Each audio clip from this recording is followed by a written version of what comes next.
नमस्कार दोस्तों, आज मैं आपको एक ऐसी सच्ची और रहस्यमयी कहानी सुनाने जा रही हूँ जिसे सुनकर आप सोच में पड़ जाएंगे।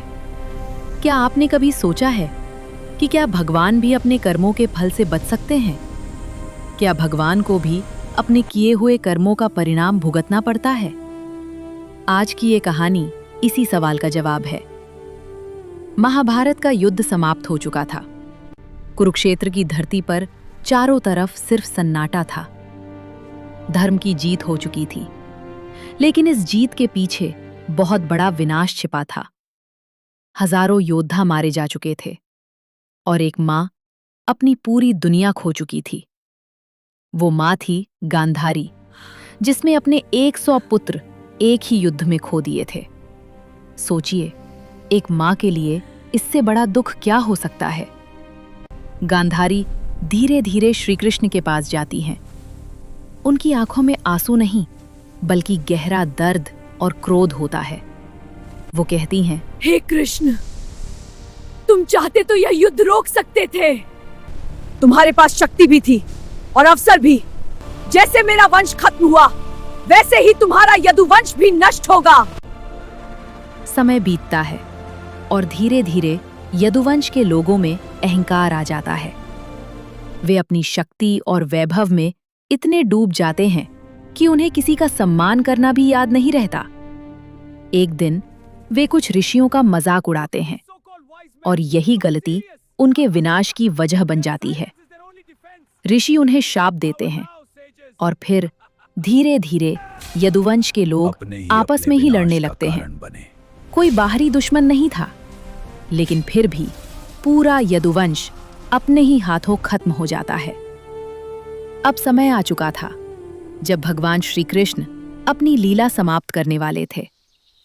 एक दिन वे जंगल में जाते हैं और एक पीपल के पेड़ के नीचे शांत होकर बैठ जाते हैं। उनकी आंखें बंद होती हैं और चेहरे पर हल्की सी मुस्कान होती है, जैसे उन्हें सब कुछ पहले से पता हो। तभी एक शिकारी वहां आता है। उसका नाम होता है जरा। वो दूर से देखता है। उसे लगता है कि कोई हिरण बैठा हुआ है और बिना सोचे समझे वो तीर चला देता है।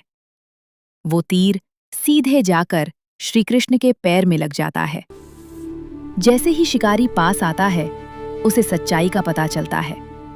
वो घबरा जाता है और रोते हुए कहता है, हे प्रभु, मुझसे बहुत बड़ा पाप हो गया, मुझे माफ कर दीजिए।